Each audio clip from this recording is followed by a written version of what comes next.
పోలీసుల్లో పెద్ద ఉద్యోగం కోసం మామూలుగా ఎంత కక్కుర్తి పడ్డాడంటే అంత కక్కుర్తి పడ్డాడు. అతను బెదిరించాడు. బెదిరిస్తే ఆ బెదిరించినటువంటి బెదిరింపులకు అతను వెంటనే రిజిగ్నేషన్ లెటర్ మొఖాన్ని కొట్టాడు. మా దగ్గర నీతులు చెప్పి ఇక్కడ దాఖలు నాకినటువంటి ఆ పెద్ద పోలీస్ అధికారికి మొఖాన రిజిగ్నేషన్ కొట్టాడు. మళ్ళీ బతిమాలి రిజిగ్నేషన్ వెనక్కి తీసుకుని వీడితో పని అయ్యేది లేదు, ఇది మనకి చెప్పు చేతల్లో ఉండే మనిషిలాగా లేడు, నిక్కచ్చిగా పనిచేస్తున్నాడని చెప్పని ఎత్తుక్కున్నారు. ఎవడరా మనకి సిట్ అంటే సిట్టు, స్టాండ్ అంటే స్టాండ్ ఎవడుంటాడా అని చెప్పి ఎత్తుక్కుని అట్లాంటి మోకనంతా ఏరి సిట్ అని ఒక మొటాన్ని పెట్టి ఆ సిట్లో వీళ్ళు సిట్ అంటే సిట్టు, స్టాండ్ అంటే స్టాండ్ అనే వాళ్ళందరం కూడా వేసుకుని ఇక కథ జగన్ గారి దగ్గర నుంచి కిందకి మొదలెట్టినటువంటి కథ అక్కడి నుంచి తెర మీద ప్రతిరోజు మనందరం చూస్తున్నాం. మనందరికీ తెలుసు ఏం జరగబోతుంది. చిన్నపిల్లలనే చెప్పే పరిస్థితి. ఇటువంటి ఈ తప్పుడు పనులు చంద్రబాబు లాగా ఆత్రంమారి పనులు ఎట్లా ఉంటాయి అంటే రూపాయి కోసం కక్కుర్తి ఎట్లా ఉంటుందో చంద్రబాబు గారు అనేది చిన్న ఉదాహరణ. 2015లో ఆయన ముఖ్యమంత్రి అయ్యాడు. 14లో అయ్యి వెంటనే 2015కి వచ్చేప్పటికీ అప్పట్లో ఉన్నటువంటి ఒక సారా శాఖ కమిషనర్ గారు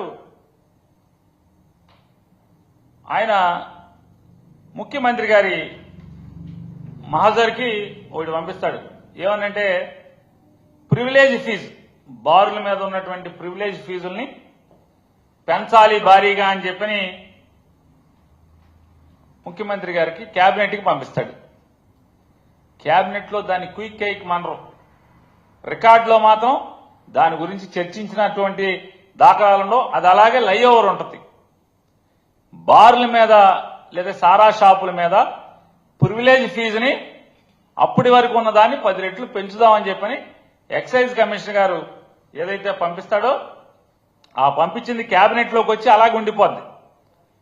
ఆ క్యాబినెట్లోకి వచ్చి ఉండిపోయినటువంటి ఆ ఫైల్ అలా ఉండంగానే సాయంత్రం మళ్లీ అదే కమిషనర్ గారు, ఆ సారా కమిషనర్ గారే వెంటనే ప్రివిలేజ్ ఫీజు రద్దు చేస్తూ కాగితం పంపిస్తాడు. మళ్ళీ మామూలుగా ఏం చేయాలి, నీతిమంతుడు చంద్రబాబు నాయుడు గారు కదా, ఎవరా నువ్వు రాసుకెళ్ళి తోలు తెస్తా, నిన్న నా క్యాబినెట్కేమో 10 రెట్లు పెంచమని పంపిస్తావా లండీకే, సాయంత్రానికేమో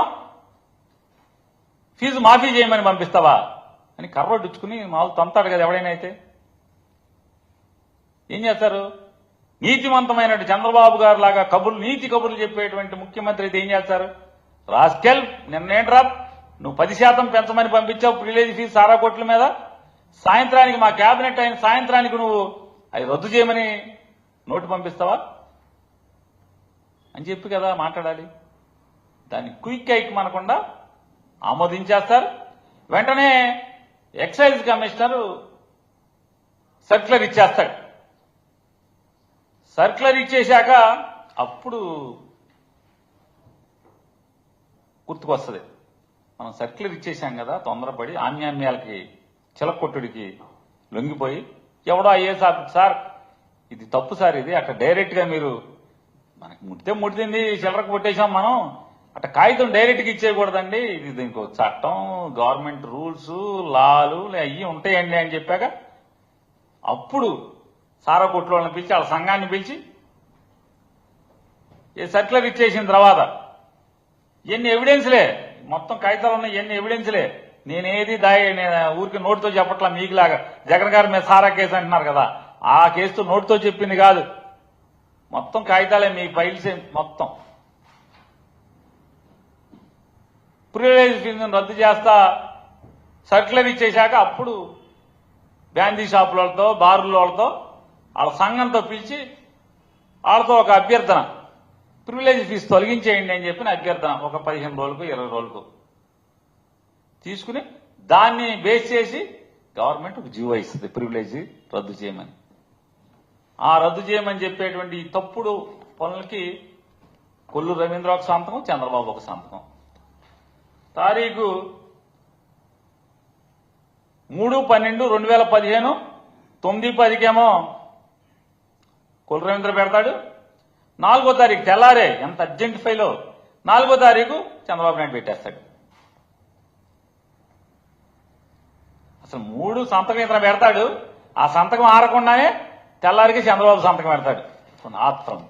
ఎమర్జెన్సీ ఫైల్ ఇది, ప్రజలకు సంబంధించింది కదా, ఎమర్జెంట్ ఫైల్ ఇది. ఆరోగ్యశ్రీ ఫైళ్లు లేకపోతే ఇట్లాంటివన్నీ పుడుకుంటూ ఉంటాయి. పిల్లల చదువుల గురించి, డిఎస్సి రిక్రూట్మెంట్ గురించి సంవత్సరం అయిపోయినా దిక్కుండదు. కానీ చూడండి, సారా ఫైలు, బార్లకి బ్యాండీ షాపులకి ప్రివిలేజ్ ఫీజు రద్దు చేసేది 3వ తారీఖు మంత్రి కుల రవీంద్ర సంతకం పెడతాడు, 4వ తారీఖు చంద్రబాబు సంతకం పెడతాడు. ఏది రాటిఫికేషన్కి ముందు సెటిల్ చేస్తారు. అంటే డబ్బు దగ్గర అంత ఆత్రంగా ఉంటాడు చంద్రబాబు అని. ఇట్లాంటి తప్పుడు ఏమన్నా నీకు ఒక్క ఈ సిట్టులను కూడా అడుగుతున్నా, ఎక్కడన్నా ఒక్క ఆదేశం ముఖ్యమంత్రి గారు కానీ ముఖ్యమంత్రి కార్యాలయం నుంచి కానీ ఎక్కడన్నా ఒక్క ఆదేశం మీకు ఉందా? ఎవడో ఆడు ఈడు చెప్పిన కాకమ్మ కథలు తప్పితే మీరు ఒత్తిడి చేయించి ఆయన కొట్టి అటు ప్రలోభ పెట్టి నీ మీద ఏం లేకుండా చేస్తాం అని బెదిరించి ఏమార్చినటువంటి సాక్ష్యాలు తప్పితే ఏమున్నాయి? ఎవడు చెప్పాడు? ఈ బాలాజీ అనే వారికి జగన్మోహన్ రెడ్డి గారికి ఏంటి సంబంధం? అసలు ఏంటి సంబంధం ఏంటన్న? హెరిటేజ్ కంపెనీ అంటేనేమో మాది కాదు హెరిటేజ్ కంపెనీ, మేము అమ్మేశాం. అదెవరితో ఫీచర్ అంటారు, ఫీచర్. జగన్మోహన్ రెడ్డి గారి కంపెనీ భారతీయ సిమెంట్స్ అమ్మేసి కూడా చాలా అయిపోయింది. పేరు అదే ఉంది తప్పితే వికాట్ అనే ఫ్రెంచ్ సంస్థకి ఎప్పుడు అమ్మేశారు. దాంట్లో పనిచేసేవాడికి జగన్మోహన్ రెడ్డి గారికి ఏంటి సంబంధం? జగన్మోహన్ రెడ్డి గారి దాంట్లో ఎంత వాటాని అంటే ఎవడొకడు జగన్మోహన్ రెడ్డి గారిని అరెస్టు చేయడమే లక్ష్యంగా మీరు పైనుంచి కిందకి ఇటువంటి దొంగ సాక్ష్యాలన్నీ కూడా పోగేసుకుని ఎక్కడ ఆధారపూరిత పేపర్ ఎవిడెన్స్ కానీ పేపర్ డాక్యుమెంట్ కానీ లేకుండా ఆయన్ని కొట్టి బెదిరించి సంతకాలు పెట్టించి అదే వాసుదేవరెడ్డి 3 సార్లు కోర్టుకు కంప్లైంట్ చేశాడు, నన్ను బెదిరిస్తున్నారు కొడుతున్నారని చెప్పాను. చివరికి అతన్ని పిలిపించుకుని లాలూచి మాట్లాడి నిన్నేం చేయను, నిన్ను సాక్షులుగా పెట్టుకుంటాం, నిన్ను ఈ ఆంధ్రప్రదేశ్ రాష్ట్రం నుంచి ఏ కేసు లేకుండా వదిలేస్తామని చెప్పి అతన్ని లాలూచి మాట్లాడుకుని అతనితో ఒక కన్ఫెస్ స్టేట్మెంట్, కన్ఫెషన్ స్టేట్మెంట్ అనేది న్యాయస్థానాలు పరిగణలో తీసుకుంటే లేదు, వాదనలో చూసుకుందాం. మీకెంతసేపు ఏంటంటే కేసు నిలుస్తుందా లేదా కాదు, జగన్మోహన్ రెడ్డి గారిని చంద్రబాబు కన్నా ఒక్కరోజు లోపల ఉంచాలి. ఈ తప్పుడు ఆలోచన తప్పితే వేరే ఏముంది? ఎవరు వీళ్ళందరూ? ఈ కేసులో అందరూ కూడా ఎంతమందిని మీరు అరెస్ట్ చేశారు? అరెస్ట్ చేసిన వాళ్ళందరినీ సీక్వెన్స్ అంతా కరెక్ట్ గానే ఉందా? అంటే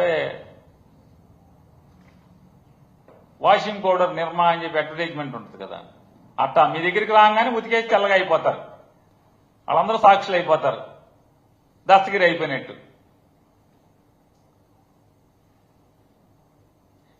ఎందుకు చాలా మంది ఇందులో అరెస్టులు అవ్వట్లేదు? ఎందుకు అవ్వట్లేదు?